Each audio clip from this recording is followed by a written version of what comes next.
from thefinancialbulls.com, and I'm here with your bi-weekly market recap along with some setups for the following weeks. Sorry, first of all, I want to apologize for my hiatus the past month. It's been crazy with the end of school. I've had a lot of work, finals, SAT, but I can finally do it because it's summer, so now I can do this recap.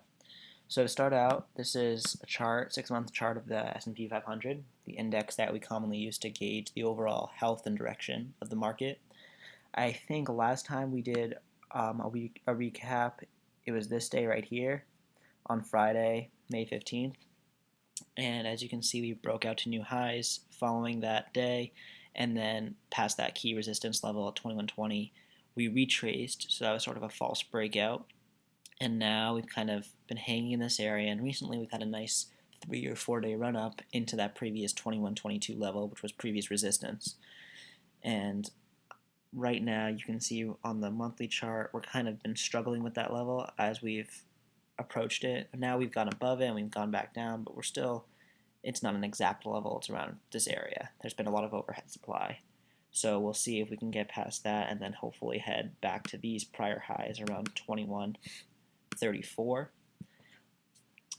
And right now for the overall direction though, we are above the 10 and 21 day moving averages, which I like to use as a short-term gauge of direction. And usually you want to be long stocks above those averages, as I said before. And you can be long stocks that are below, you can be short stocks that are above, but you have to, I think, have a good reason to do so.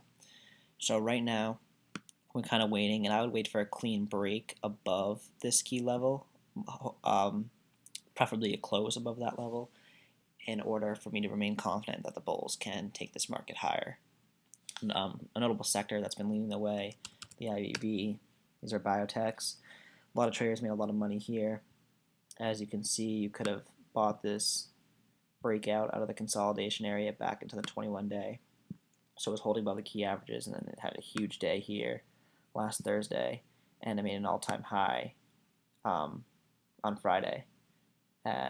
On Monday, at a high of 383.54. So I think it may need some short-term rest, and you may want to wait to pull back and probably go back to the 10-day moving average around 371, preferably the 21, around 367, and then I think it's back to new highs. The trend is definitely up. And as you can see, biotechs have just had a crazy 2015, a crazy 2 years. So now to go some individual plays, to review the plays that we did a month ago almost. We had El Paso Electric, and I notified it right here. And then I had a nice 3-day run up, but unfortunately it did roll over, and you probably would have lost money if you went long this. I was playing a false breakout, didn't work out, it happens. A play that worked, Delta Airlines. I saw this right here. Stock couldn't hold above 47, 48 level, came back down, big red bar, heavy volume, and then the stock just rolled over. So that was a nice play. From the short side, Discover Financial Services, notified it right here after it had a false breakout, tricked a lot of traders, and then just rolled over as well. And then lastly, TECO Energy. Where did I see this? I saw this after it came below this 1856 level, which were the March lows, rallied above it, and actually had a nice extended rally from about 1860 to 19, small rally, and then that also rolled over as well. But it's getting a bid here, actually, after another false breakout at 1773, and a nice red dog reversal, which you always like to see. It was extended away from the 21 day, so that makes sense that that's rallying now. For some plays for the coming weeks, and for the coming week actually, this could be 1, 3, 5 day plays. I'm looking at WBAI. I like this stock just because it's very strong. Obviously, it's gone from 750 to 28, and while that may seem like it's overextended, I mean, it looked like it was overextended when it was trading from 750 and it went to 1743, but it kept on going higher. So you don't want to fight this trend. It's much easier to go with it than to fight it. And right now it's pulled back to the 10-day moving average. It's been consolidating. And on the monthly chart, what I see is that as long as it holds above this zone right here, which is formal resistance, now support, and this prior low around 27, and above the 10-day moving average, I'd be looking to buy. And this is an hourly chart. Next, we see, I was looking at Netflix. Also, similar pattern. As you can see on the 3-month chart, it's just been riding this 10-day moving average. You could buy breakouts after these levels, here, here, or you could just be buying the dips into the 10-day. So it had a nice day on Monday, into the 10-day, been consolidating. Now see on the monthly chart. Well, I guess it's not as clear there, but as long as it holds this kind of trend line right here, then I'd be a buyer. So that's your key level. Definitely, yeah, that's definitely your key level. Orbotech, kind of an unknown company, but they're nice looking chart.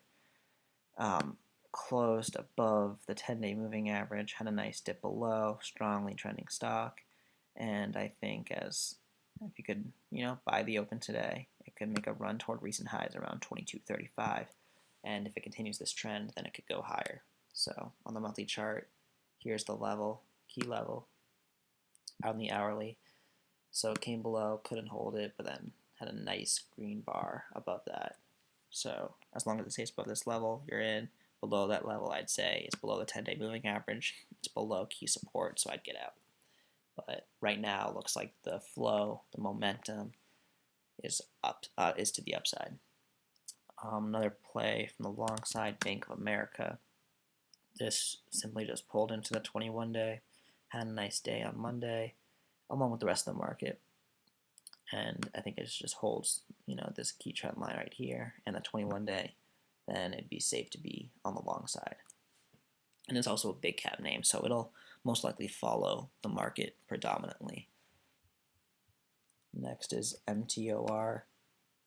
MTOR is a play that I'm looking at from the short side, and excuse me, well, this isn't a clear downtrend. It did break a clear intermediate term uptrend, which was unhealthy on the 9th, June 9th, and then since then it's kind of been weak, and right now, as you can see, it's kind of rolling over, and it's for the first time in a few months, well, 2 months, it's below the key moving averages, and it's rallied back above into those averages. And on the hourly chart, you can see, I think it'd be okay to sell into this rally, and your key out would be above the 10-21 days around $14. So you have your defined risk, but it's not looking healthy. So I think this is a play for the downside. Another play, CSTM. As you can see, I don't need to say anything about this. It's pretty obvious. It's been riding the 10-day. Stock's been hammered, and now you kind of had a weak rally back into that 10-day. So I'd be looking to sell on any bounces, including this one, for potentially nice continued down move in the direction of the underlying trend. Next play is PGTI. This one's a little bit unique. So you see, I actually noticed this flag kind of at the 10-day, and then it rallied from pretty nicely from 13.30 to a high of 15.30, so $2 per share on a low price stock like this. But the reason I'm looking at this from the short side actually is because, as you can see here, the stock, when it gets too far above the 21-day, it kind of rests and pauses back. And I just noticed it was here on Friday. The high was at 15.35, and the 21-day was at 13.46. And I mean, the 21-day isn't a 21-day exponential moving average. And if you think of stocks like rubber bands in a way, where if you get too far away from the mean, the prices tend to revert back to that mean because they can't stay too extended from that mean.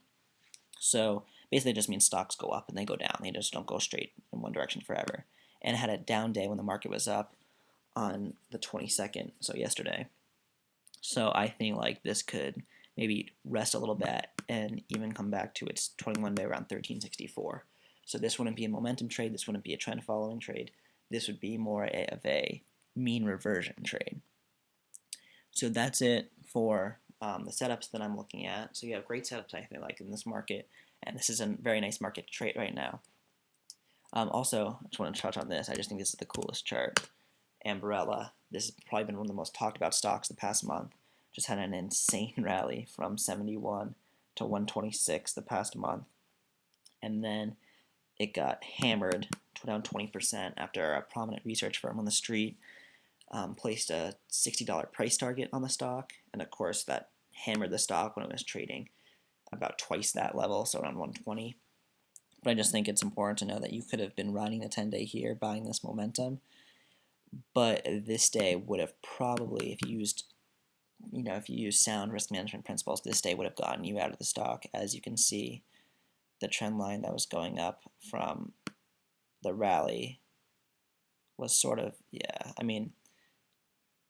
right here, the hourly.